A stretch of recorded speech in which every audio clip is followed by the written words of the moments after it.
other laptop in the world, but not Apple laptops, which is a pain in the ass. And that part I ordered actually about 2 weeks ago, and it still hasn't been shipped on Amazon. So I'm like, okay, we got to figure something else out. So hopefully tonight when she picks it up, it's gonna look even better. Even though the 9 a.m. class didn't have any glitches though with the internet cable. All right, guys, let's get started. Today we're fortunate enough to have Chris G. You know, help share his story, and hopefully it's gonna inspire some of you and give you a good perspective on what we're going through. I'm not too sure how in depth Chris is gonna go, but I'm sure he's gonna give a perspective on seeing that this it's definitely something tough that the whole world's going through, but the way we choose to look at this, we can take something positive out of this and realize that there's, as bad as it might seem, there's always something potentially worse that could be happening. And he's going to share how best to cope with going through something like this, and connecting with people is so important. So Chris, I'm gonna leave it up to you here. All right, thank you. Sorry, thank you you. know what? I think someone sent a message. That was Vic. Canon Computers in front of Von Mills. Yes, if I lived in Woodbridge, it'd make my life easier. But my mom's gonna go to the one in Markham. Sorry, Chris, go ahead. It's all you, buddy. All right. First and foremost, thank you guys for giving me the forum. Thank you guys. I know the easy thing to say is, "Oh, I got nothing else to do right now. I'm at home." But it's still your time, and your time still matters. So thank you for spending some of that time with me. Just wanted to, especially with all these lifestyle calls going on, just thinking about the parallels of my experience and how this has all played out and how they've intertwined and have helped me to adjust to our current situation and life as it currently is, and to some degree will be changing going forward. So just to rewind it back, we're going to go back to like 2016. I have like 2 photos just to kind of help the visual. And here is the first one. So we're looking here, this is 2016. I'm in New Zealand right now. In time of my life, if you can ever go like across the world and travel, like absolutely like do it. This is a big thing for me to go ahead and do. And had an amazing time there. I got to meet people that I'm friends with to this day, and take a part in some great fitness experiences and just life experiences seeing New Zealand. But there was an additional traveler on that trip. So if you take a look at my form that's pointing right now, just to the right of my elbow, you see it looks like a little extra light shining. And it's actually a bump on my forearm. That was something that was with me for a number, probably over a year, if not a little bit longer. But before that, there was no bump. It just hurt. So to do a hover would hurt my forearm, and I would compensate and just kind of go about that way. Cut to a couple months later, we're now in November, and after looking into it, getting scan after scan done, because at that point you see it. So at first you just feel it, like we did with this virus. You hear about it, like, okay, well, it's so all the way across the world, whatever. And then after a while, this becomes a little more annoying. Then I start looking into it, and it starts growing, and you can visually see it. It's like, okay, this is a problem. You need to take care of it. Did everything: X-ray, ultrasound, an MRI. If you've ever done an MRI, you know MRIs suck. And especially when you have a body part that's in pain doing that MRI and you can't move. So I was in an MRI and probably sweat like it was like this morning's workout, just dripping of sweat because I couldn't move and I was just feeling pain the entire time. And to find out afterwards that was inconclusive. So that sucked. It actually took a biopsy, and then finding out in November that lump was actually a form of cancer called sarcoma, epithelioid sarcoma, which basically means it's in your tissue. There's different kinds of sarcoma. It's a really rare form of cancer. To kind of put it in perspective, the bone version of this cancer was what Terry Fox had. So he had sarcoma in his bone. And as you know, because it is such a rare form, in its initial state, it is relatively harmless. Like everything was fine. That's why things didn't add up for people. You check my blood level, my blood work could be fine, fitness fine, was moving around, no issues. It just this thing hurt. But it will later, and I always screw this word up, so I know Dorian is on here. She can correct me. A metastasize, or I had to say evolve to kind of dumb it down. And when it evolves, that's when it becomes really vicious. And so it is kind of a scorched earth policy when it comes to that kind of thing. Everything it touches has to go. It cannot stick around. So I was told radiation and surgery, and because of the placement, things can go different ways. It might be a simple surgery. It might be something more in depth. I might be good to go in 6 weeks, or it might be 6 months. Okay, so we go in, but I won't know until after the surgery, which was the hard part. Overall, I'll back up to that later on, but overall, my mindset was just kind of, okay, so what I got to do was the next step, and just kind of handling it as, what can I do? What can I focus on? What can I control? And just focus on doing that. And that was very helpful. Some people thought that, okay, maybe this is weird. He's very calm about this. But for me, it wasn't just like I was just wired that way. That took a lot of work going into that. Like I always tell people, if I had this a year or two prior, it would have been a lot harder for me because I hadn't done that initial work before of just dealing with my own demons in the situation, how to handle stress and how to handle hard situations and going through that. So I was better equipped. I was ready to go. But still, it's really complex, and like life, like this, like in this situation, life got turned on its head in a moment's notice, where all of a sudden, and you're living life one way, and it switches to another direction. So we go through the surgery. I find out when I wake up that it went the more complex route, meaning they not only had to get rid of the lump, but they had to get rid of a section of my ulna, a section of my form, essentially, and all the skin and tissue from the area. They had to get rid of it all, and then replace it with the bone, skin, and tissue from my left leg. So I had to take a section out of my leg, essentially, and drop it in. And with your leg, you have your tibia and your fibula. Your tibia is where you do most of your weight bearing. Your fibula does some weight bearing, but not all. So like you can move around without it. So that kind of got plugged in. So kind of like your own real life Mr. Potato Head, that's me. And then there was some other stuff, like I shaved some skin off and plastered it over my leg, just so there was something there as well. So that was about an 11-hour surgery, and then the healing process begins. And yeah, life kind of got turned up on its head. Like I'm not working during that time. I end up not going back to that job ever, only because of so much had changed. There was a huge restructure at my company, and I didn't have an advocate there. So when I went to go back, the job they had for me had nothing to do with anything I ever did. So we ended up just mutually parting ways and kind of going on from there. And it was a really long road. And even with this, like we started off, some people, like the initial number was 2 weeks. This would be 2 weeks, and hopefully we're back. Personally, I knew it would be longer, but I didn't know anywhere near how long. And it's kind of the same game plan. It's okay, what can I focus on? Okay, I can do more stuff from home.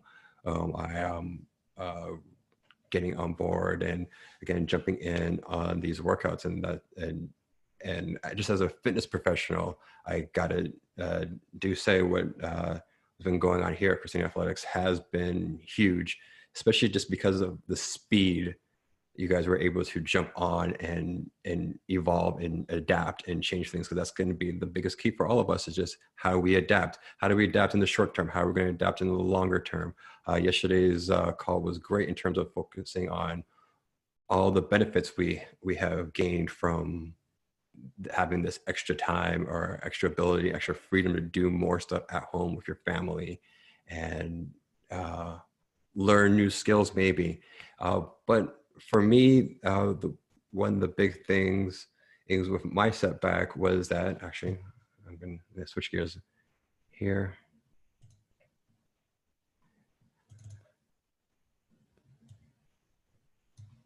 So here's how my arm looks underneath it all.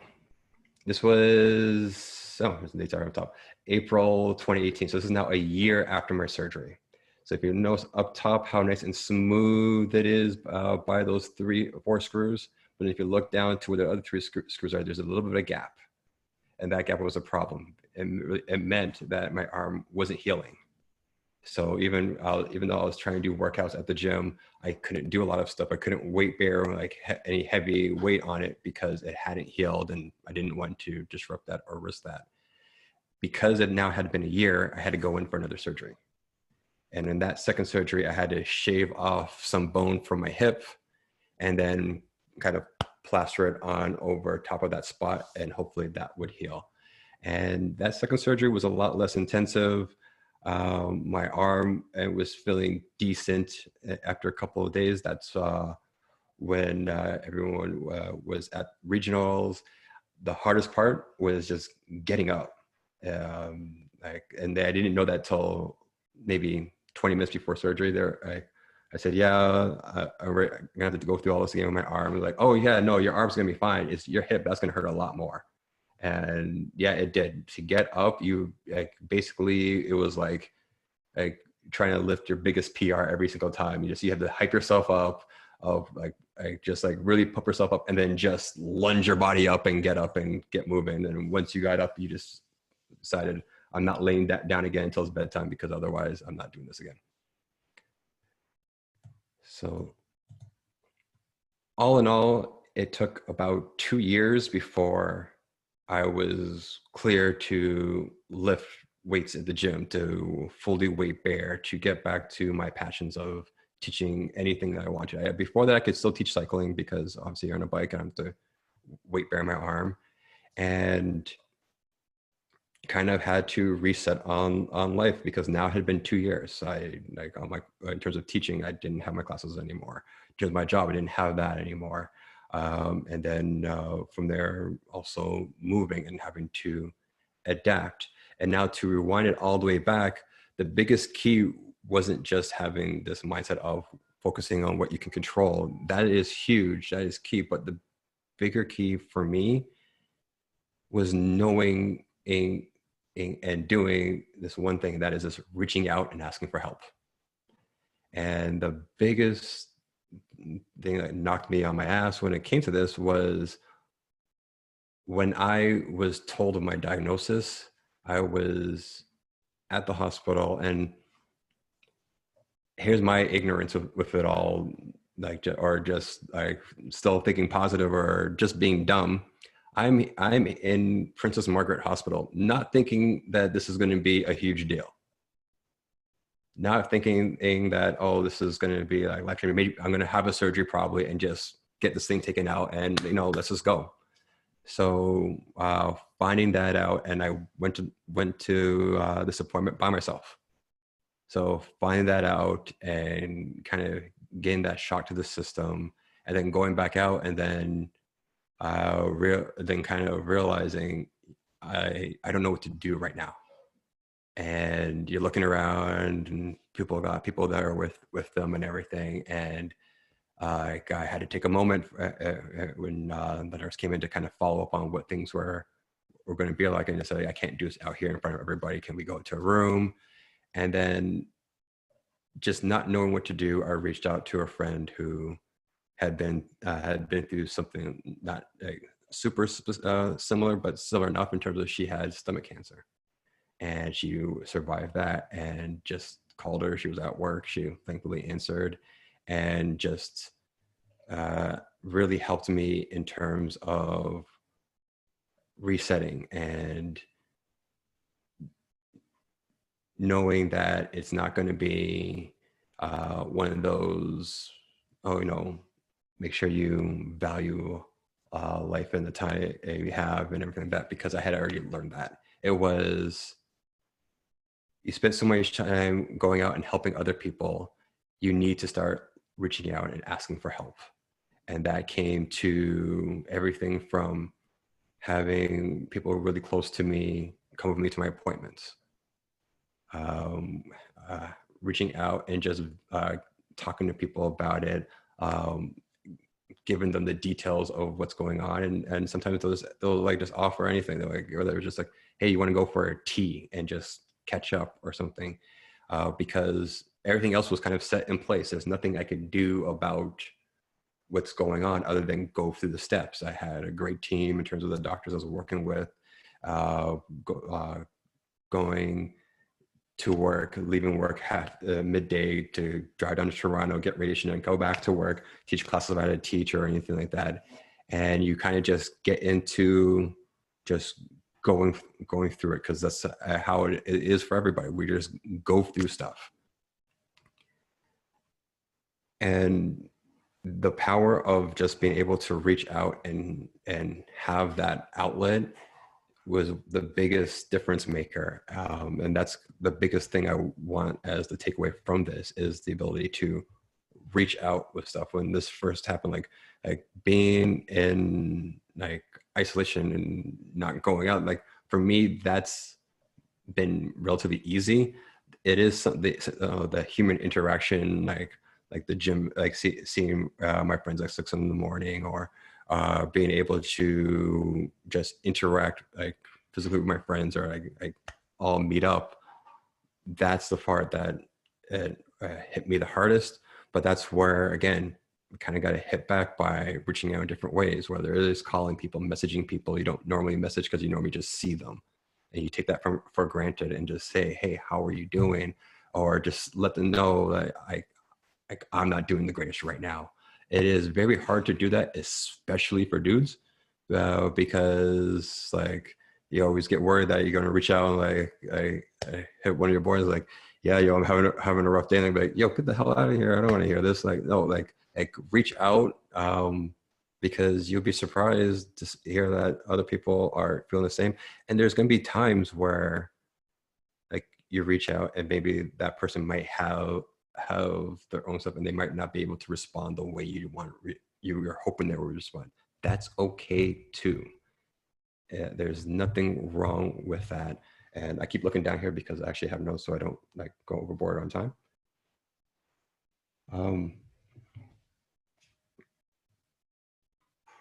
But yeah, even with the setback, like I was like I looked at that x-ray I showed you guys. I hadn't heard from the doctors yet. I got my own copy of my x-ray, went to I went to a nearby Good Life because I teach classes there, went to the back office and like plugged in the CD, because who has a CD-ROM to play this stuff anymore, and looked it up, saw it, and knew that I'm screwed on this right now. And there's stuff I wanted to do. There's trainings I wanted to go to that I had to get exempt from, or I had to like put off. And it like hit me hard. And as I was walking out, I ended up just crossing paths with a friend. And they asked me, how you doing? I was like, not good right now. Even though we didn't sit down or talk, just admitting that stuff means so much, because it just helps get it out. Like, yes, I went through this, but like Chris said at the top, every situation could be worse. That doesn't mean what you're going through doesn't or count, or what you feel doesn't count. Acknowledge that feeling, so you can get away from it. You can move past it.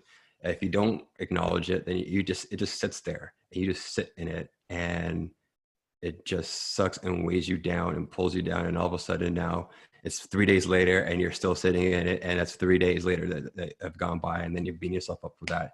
And it's just a big cycle that you keep going through. And again, all that took 2 years just to get back to it. And yeah, just like with this situation, we're going to get back to normal, but it's going to be a different normal. I have a different normal now. I have a left leg that's stiff in the morning. Like when we do stretches, I got to spend a little more time on that. Every now and then my form reminds me that I have a smaller bone in here, or so my grip strength, it kind of sucks. So I can't wait to get back at it and just grab my fat grips and work on building muscle in my forearm so I can like get some better pull-ups in, because right now my pull-ups, those suck. And it just working on the new version. Like they, one thing they said was that I would lose 15% of my strength and my left leg. Well, what does 15% of what mean? Like, because just because it's 15% doesn't mean you still can't get stronger. It just doesn't mean you still don't have a ceiling that you keep pushing through. It just means one leg might be more effective at getting stronger than the other, but they both can still get stronger. You still can improve. You still can live. And sometimes you need a friend to reach out to remind you of that. So the last thing I'll say, and kind of leave it out to you guys, if you want to share your experiences or ask me any questions with regards to this, like, just remember, like, when it comes to life, when it comes to the situation, it's like we're all trying to figure this out. None of us are experts at all this stuff. So why not just try to figure this all out together? So any questions, comments, anything like that you want to hit me up with, by all means. And again, when it comes to reaching out, like they have me tagged on Instagram. Send me a direct message. I'll get back to you. I like to say something just because I actually know Chris from when I was about like 21, 22. And like Chris might not remember me because like pretty young, a long time ago, back in my Good Life days. Chris was like, is a very highly respected RPM instructor through Les Mills. And I also am a Les Mills instructor. And I remember going to my Les Mills RPM training in Brampton, and Chris was teaching the class prior to my training. And the instructor just raved and raved and raved about how amazing you were and what an idol. And then I just know, just from even other people from RPM and Les Mills and Good Life, just like how amazing you are and how much people love you, how respected you are in that world too. So I think it's important because like this is the CrossFit world, but there's a whole other world that you come from and like how high up in that world you are. Well, thank you for that. And your check's in the mail. So.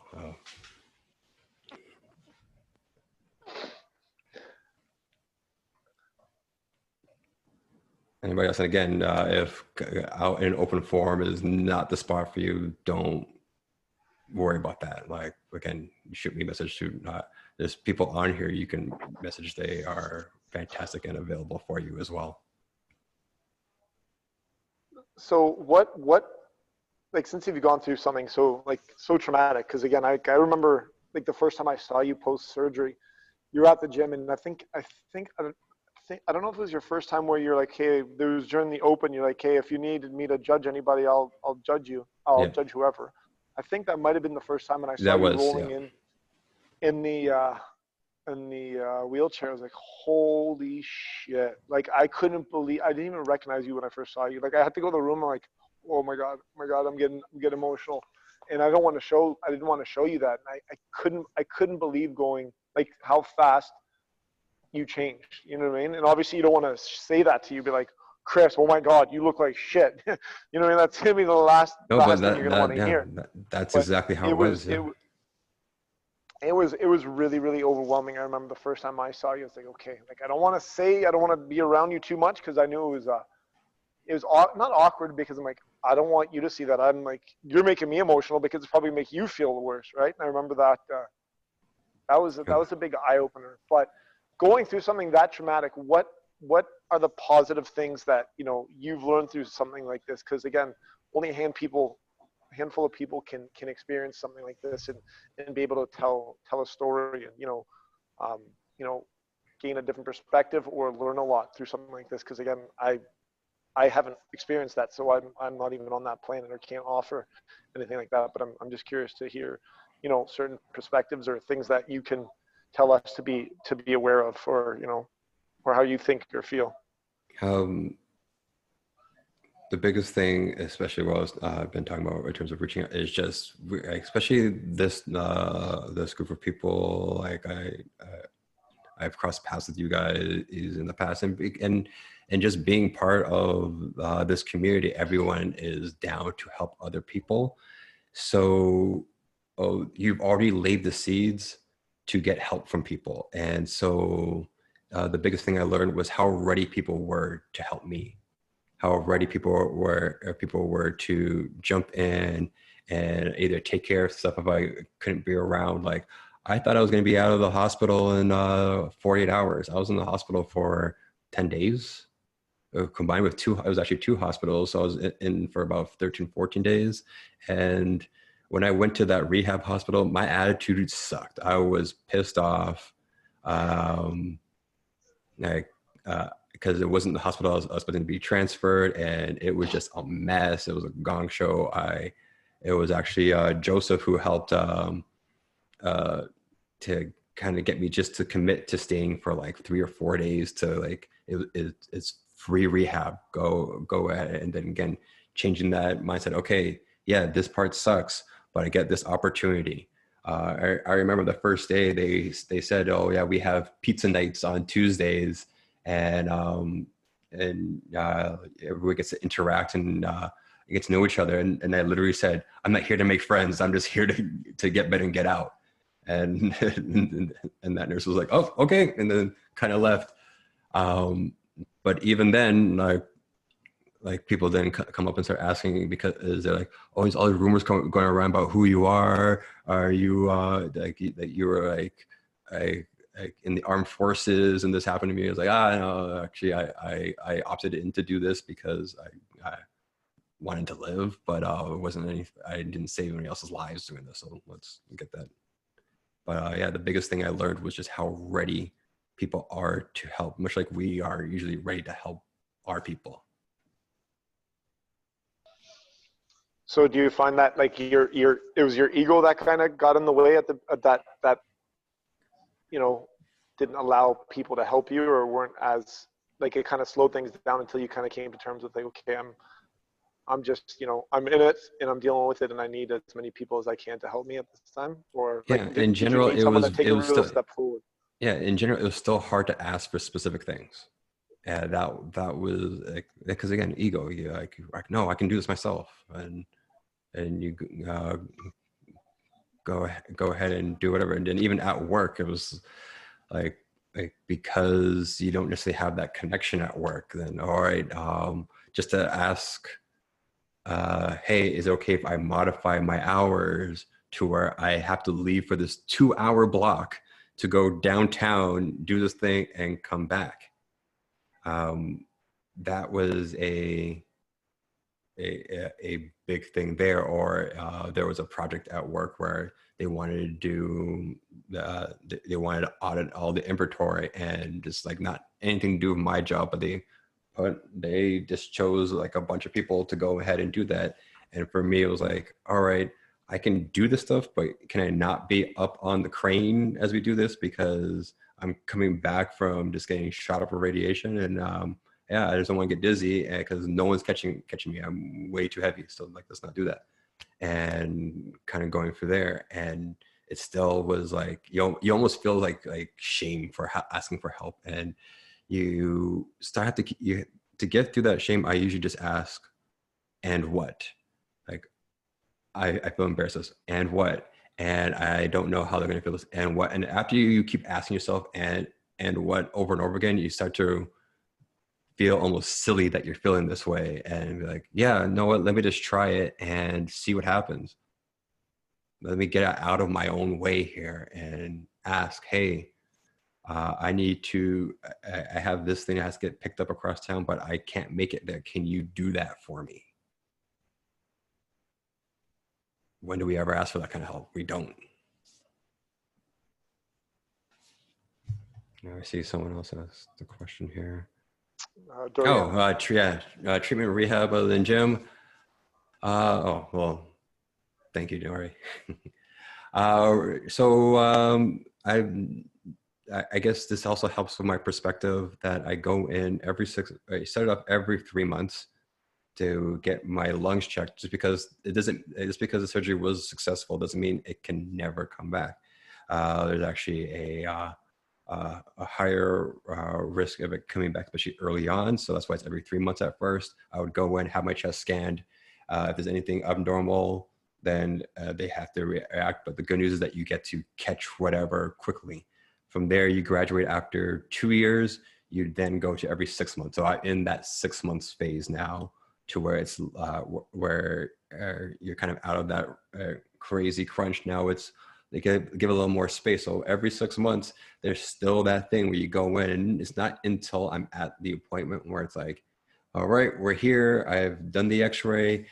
My life can get flipped on its head in a matter of 20 minutes. So breathe. And going into that. So every 6 months I get scanned. Once it gets to 5 years, then it's once a year I go in for that. Outside of that, ongoing treatment and rehab, it is kind of, I'm left to my own self with that. So that's where I need to be more focused and disciplined on maintaining flexibility. And by maintaining, I mean increasing it, because if you guys know me, you know I have zero flexibility. So I got to work on that. And then again, like I brought up, a chiropractor brought up the fact that, yeah, that bone that's in there is smaller. So the best thing you can do for it is build more muscle around it to not only protect it, but then to help with your grip strength and everything else, to make stuff like pull-ups easier, rope climbs easier, stuff like that, to improve my fitness that way.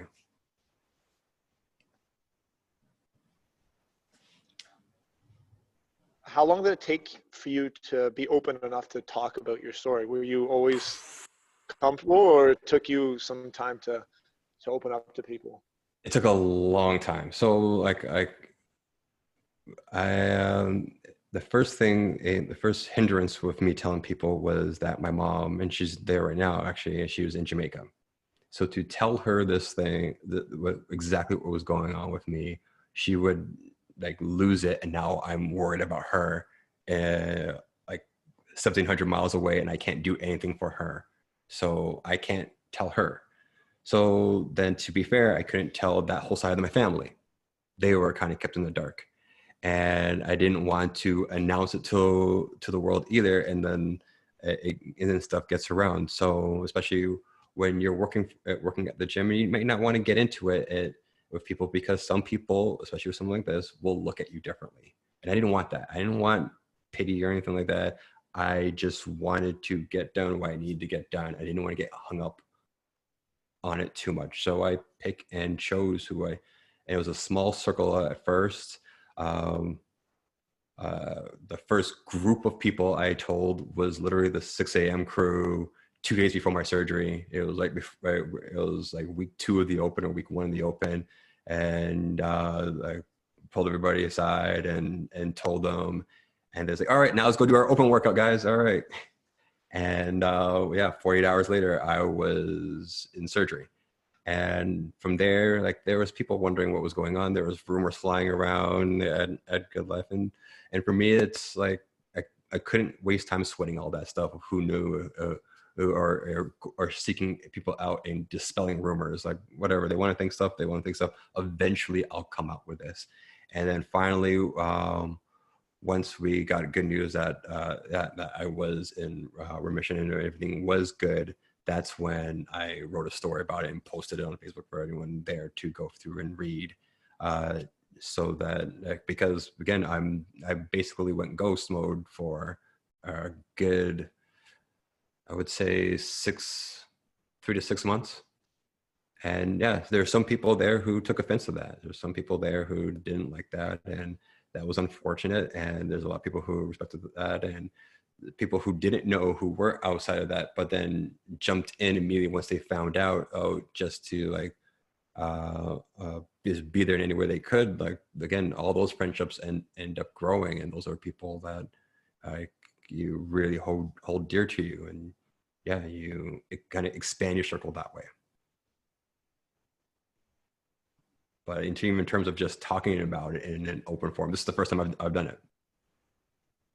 And it's been now 3 years since that, 3.5 years almost since that, or no, just over 3 years since that surgery.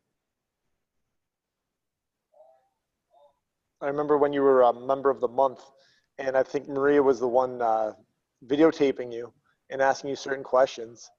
And I don't remember what the questions were, but like it was kind of lined up for you. I'm like, maybe he's gonna go there. Maria's like, no, no, he didn't go there. What do I do? I'm like, you're just not gonna let anyone know. Clearly, it's not for anyone to know. He's not comfortable with it now.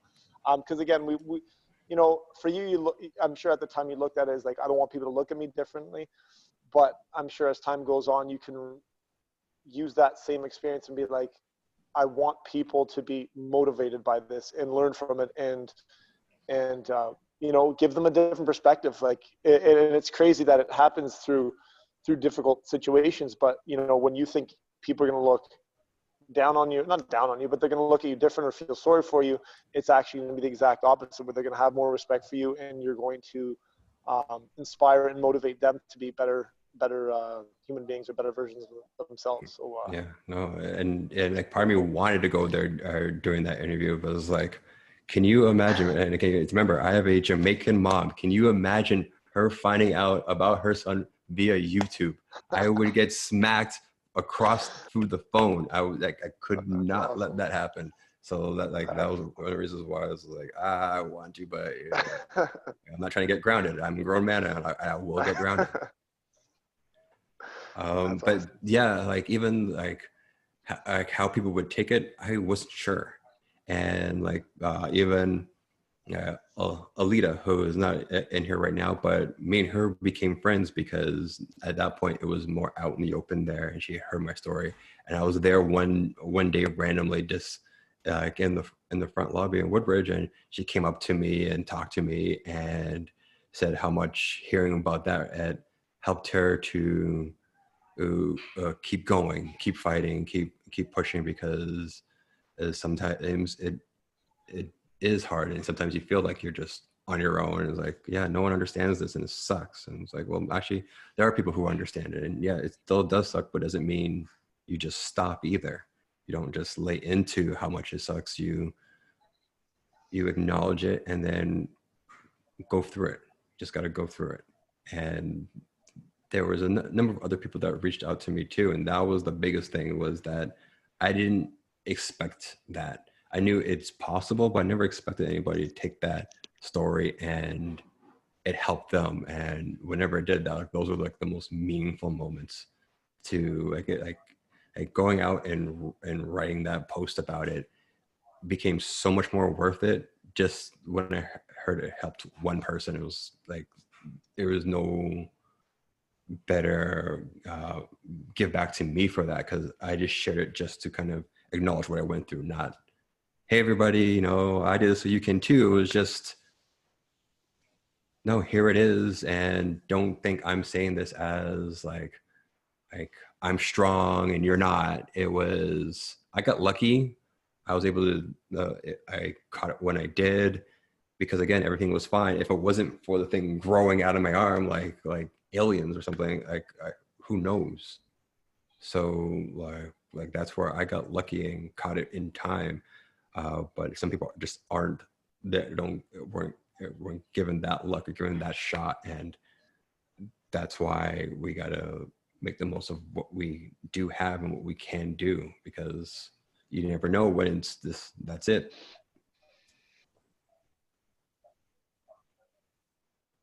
You know, kind of dark at the end, right? No, it got pretty real. That's all.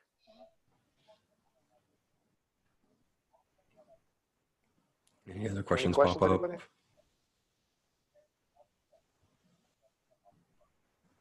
Nobody.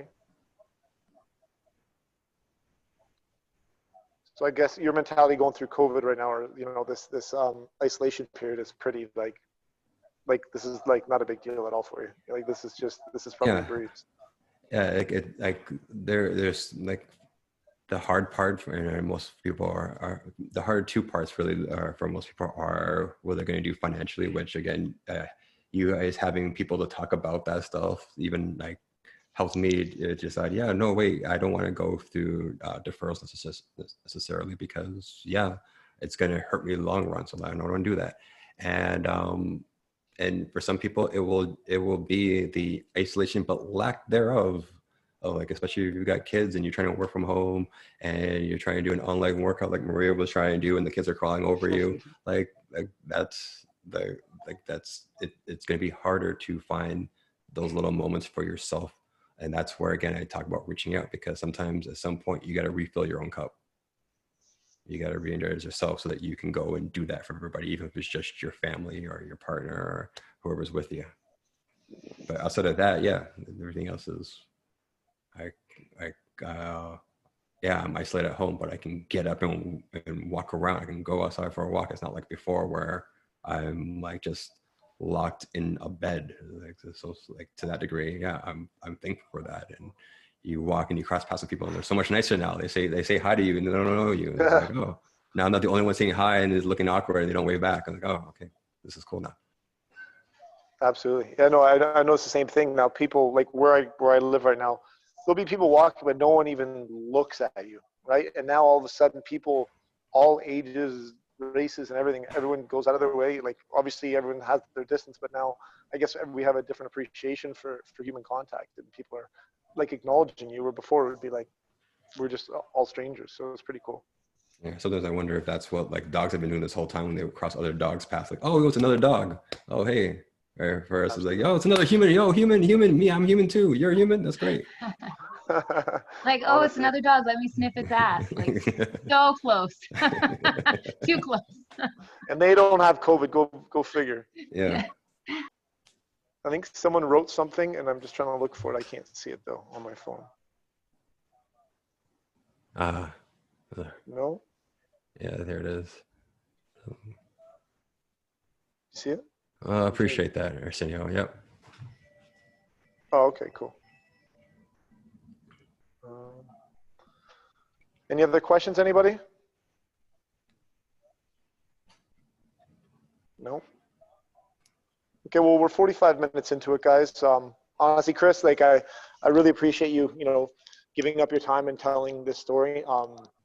I've been waiting for it for a while. I'm not going to lie. So when I saw you're willing to do it, I'm like, finally, oh my God, I can't wait to hear this story. So obviously I know pretty much the back end of it, but just to hear you open enough to tell everybody, share your story, it really means a lot, especially because it's not even now, like when we send out, this recording, we get a lot of views, and a lot of people email us, days after saying they got a chance to watch it.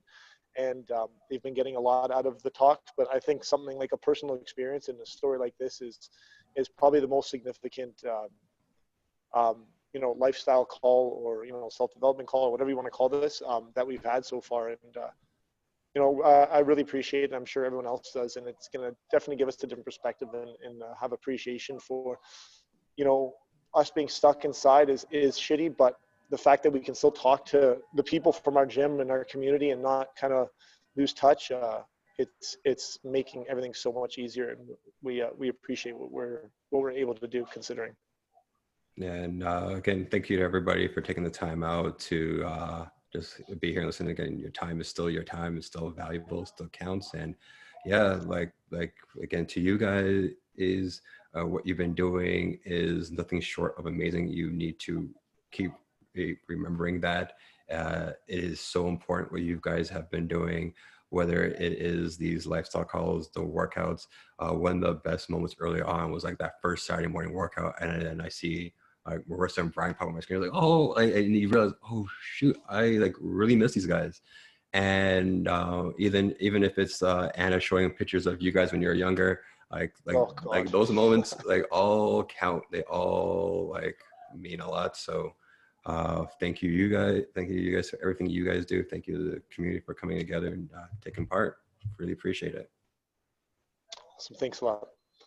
All right, guys, hopefully we'll see you soon, and tune in for the next one. And I don't know who's going to follow up. Oh shoot, actually Steve, me and my mom are the ones that are going to follow up tomorrow, and I don't think it's going to be as impactful as this, but regardless, thanks for everything, and we'll see you guys soon. Thanks a lot. Thank you, Hey, Chris. Take care. Thank Bye, you. everybody. Love y'all. So good to see you.